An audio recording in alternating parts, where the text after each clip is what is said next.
You can't just jump into a Nissan GT-R and that's the thing. You can't. It's wrong, and it should not be tolerated. A GT-R is a car you have to build up to and take your time with. You have to respect it and earn it. This is exactly what's running through my head as I approach the positively hostile-looking 2017 Nissan GT-R Nismo for the first time. I mean, seriously. Look at those near-time attack spec carbon fiber front and rear bumpers and side skirts. And check out that massive rear wing. Sure, the front and rear Nismo badges confirm the model's motorsport pedigree, but they're hardly the elements giving the game away. Not least of all when the thing rolls on Jap-tastic, rigid black, 6-spoke 20-inch, lightweight race, forged alloy wheels and Mega Series, model-specific Dunlop and R1 tires, anyway. Hold your drooling gaze a little longer, and you can't help but take note of those awesome gold-painted 6-piston front 4-piston rear Brembo calipers, and associated 390mm and 380mm fully floating, cross-drilled 2-piece rotors. So, the 2017 Nissan GT-R Nismo looked the part. But, is a giant dinosaur running amok through downtown Tokyo still a scary concept? You bet. With nerves and excitement building, the time comes to crack the door and slide behind the wheel for the first time. As the eye is treated to red and black carbon fiber back Recaro bucket seats, a neat Nismo instrument cluster, and a plethora of motorsport-centric Alcantara, push the GT-R's red engine start button and it's the ears that are soon assaulted, and not in a good way. Despite a hand-built titanium exhaust system and 2 new high-flow, larger diameter turbochargers, borrowed from the GT-R Nismo GT3 road checker, the Nissan GT-R Nismo road car doesn't sound great. Familiar to those who have ever spent time in a Nissan GT-R and positively alarming to those who haven't, at idle the GT-R's cabin fills with the unique sound of a slightly intimidating wide and slightly concerning mechanical whir that sets it apart from any other car on the market, and leaves you in little doubt about its focus and potential. It's at this particular point in time, with the low-frequency grinding and higher-frequency buzzing doing their thing in the background, you're presented with 3 options: leave everything in normal, shift the transmission into its highway-friendly safe mode and the suspension into its mildly laughable comfort mode, or toggle each of the GT-R's adjustable parameter switches up and into their most aggressive R modes and test your skills and personal levels of commitment and bravery. As I said at the beginning, you can't just jump into a Nissan GT-R and that's the thing, so we go with option 2 to try and ascertain how this mostly mental road-going raw checker handles the everyday. And, you know what?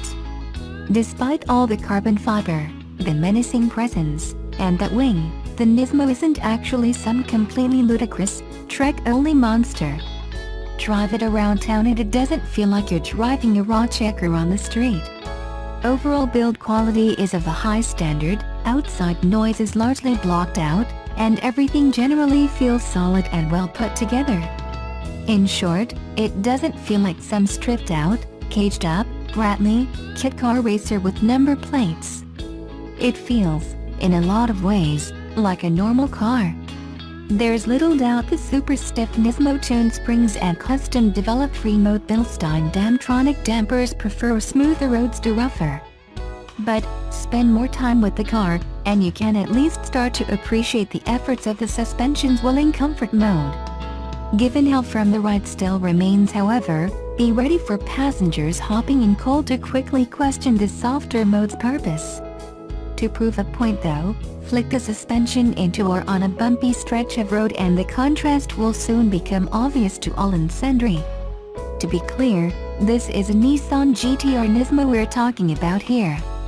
If you're after a soft, supple, and luxurious ride, go buy something else. This car is meant to be firm. It's been intentionally designed from the ground up to be firm. So, yeah, it's firm. Move on. Plus, frankly speaking, a bigger issue is the fact that GT-R Nismo simply doesn't feel like a car attached to a sticker price of $299,000, before on-road costs, $72,000 more than a Nismo Federal GT-R Track Edition and $110,000 more than an entry-level GT-R Premium Edition. Performance is one thing, but come on, $300 grand? That's more than $4,000 up on the highly limited BMW M4 GTS and only $80K off a McLaren 570S. Further, the GT-R Nismo is mechanically noisy and audibly clunky, the infotainment system isn't up to scratch, and the backseat door plastics are scratchy and seriously low-end. New the 2017 Nissan GT-R Nismo may be, climb inside and it's still patently obvious you're in something based on a 10-year-old car. There's also no blind spot monitoring, no forward collision alert, no adaptive cruise control, no autonomous emergency braking, not even an auto-dimming rearview mirror, and the manual example that is there wouldn't look or feel out of place in a Nissan Micra. The red-stitched Nismo embroidered leather and Alcantara Recaro bucket seats are supportive and super comfortable, even after hours behind the wheel, but don't go searching for any heating or cooling fanciness, because it ain't there. And only the backrest has electric adjustment. Fortunately, with its hand-assembled twin-turbocharged 3.8-liter V6 engine wound up to produce 441 kilowatts of power at 6,800 RPMs and 652 Newton-meters of torque between 3,600 to 5,600 RPMs, the 1762 kilograms GT-R Nismo is blisteringly fast. Although Nissan hasn't said just how fast its latest creation can sprint to triple figures, know that this most hypo of stock GT-RS has 22 kilowatts more power, 20 Newton-meters more torque, and 26 kilograms less weight to play with than a regular GT-R, a car that's previously been attached to 0 to 100 km per hour claims as low as 2.7 seconds. Move past the introductory stage with the Nismo. Engage Beast Mode by illuminating all three radar logos beneath the climate controls, and what grabs you even more than the car's straight-line rapidness, is its remarkable agility.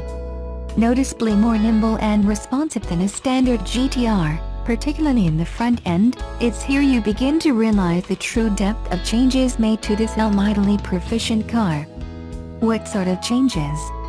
Well, specifically, increased body shell rigidity through a combination of spot welding and adhesive bonding, plus additional roll stiffness in the form of a stiffer, and 1.4 mm thicker, 17.3 mm Nismo-tuned hollow rear anti-roll bar. The result is a GT-R that's much more willing to turn in, change direction, and be flung about with controlled aggression. The run-flat Nismo-specific nitrogen-filled tires too, are seriously impressive. Attached to possibly one of the longest official names in the business, the GT-R rolls on 255/40 front and 285/35 rear Dunlop SP Sport Max GT 600 DSST CTT and R1S. And, while there's no question a car like the GT-R Nismo belongs on a racetrack, what bends the brain is how much lateral and underpower grip the tires deliver, even when blasting through damp mountain roads in ambient temperatures below 5 degrees Celsius. Even on a totally wet road, you can drive the GT-R Nismo with respectable enthusiasm and the tires still offer tremendous grip, remaining resistant to the majority of unwanted sliding. And when you do find some dry roads, well, stumble across a moisture-free stretch of smooth tarmac and you're immediately aware the GT-R Nismo possesses another level of grip and performance. Helped in no small part by the GT-R's rear drive bias to Tesla ETS all-wheel drive system, in the dry, you can lean on the tires even more, you can get on the throttle earlier and harder, and you can brake even later. An acronym for Advanced Total Traction Engineering System for All-Terrain with Electronic Torque Split, the complex, and complexly named, system can distribute up to 100% of torque to the rear wheels and up to 50% to the front, depending on speed, lateral acceleration, steering angle, tire slip, and road surface, with additional input coming from yaw rate and G-force sensors. The steering, though, is heavy. And, while you do get used to it to a degree, it never stops being heavy, even in safe mode instead of either normal or R. There is feedback through the wheel. However, even in this most epic of guises, the GT-R still isn't the most engaging or involving car to drive.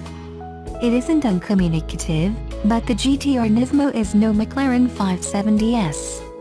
Teaming a solid pedal with nice feel and good progression, the Nismo's massive stoppers do a sublime job of strongly and repeatedly pulling the car up, endowing drivers with a ton of confidence.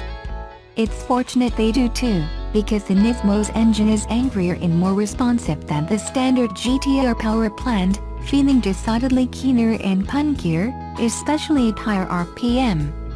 There's still plenty of lag below 4000 RPMs, but from there to the engine's 7100 RPMs rev limiter, it's not shy about seriously packing on numbers.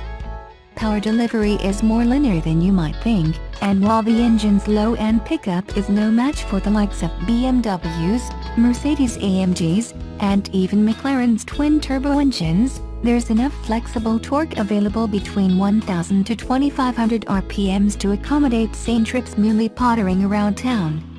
Speaking of which, although Nissan claims an average fuel consumption figure of 11.7 liters per 100 kilometers for the GT-R Nismo, we saw a highway low of 10.3 L/100 kilometers and an overall average of 16.4 L/100 kilometers.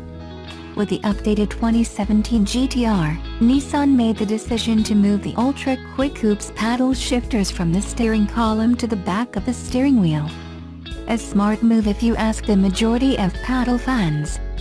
The Model 6-speed dual-clutch automatic transmission also received some mild revisions, however, it's still noisier and more clunky than it really ought to be.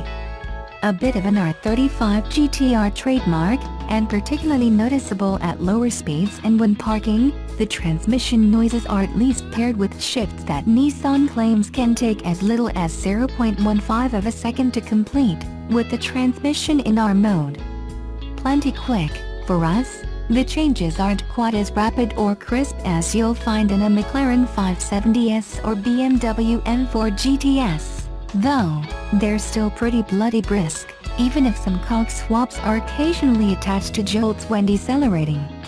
So, the 2017 Nissan GT-R Nismo isn't perfect. Few cars are. Its slightly crude and unrefined transmission lacks some speed, smoothness, and polish.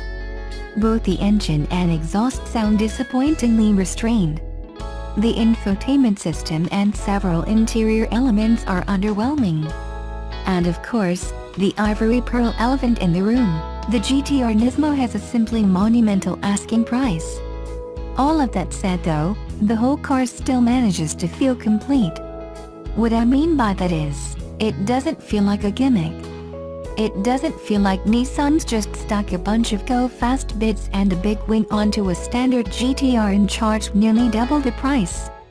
It's seriously solid, stupendously hooked up, and demonstrably fast. Its limits are so high, and so far beyond the average drivers, that driving the thing on a public road, legally, you're barely ever going to touch the sides of what the GT-R Nismo is capable of. You're just not. But, while its combination of outright pace and ability make the Nismo ridiculously brilliant and easily the best R35 GT-R yet, it's not the best GT-R ever, not in my eyes anyway. Unlike an old R34, R32, or especially an original KPGC10 Skyline GT-R, the Nismo is not a car you fall in love with. It's not a car that steals your heart and leaves you yearning for that next drive, or a car that gets in your head or makes you never want to stop driving it. It's bloody good, but frustratingly, it lacks feels. So, even though I think the 2017 Nissan GT-R Nismo is a properly mega car, I don't love it. Perhaps more engine and turbo noise or a better exhaust note or even a manual gearbox could potentially improve things. Sadly, none of those things are likely to feature on the next generation, and likely hybrid-assisted, Nissan GT-R. For now then, I'll just have to keep waiting for the day I can afford the ultimate Godzilla, a Nismo R34 GT-R Z-Tune.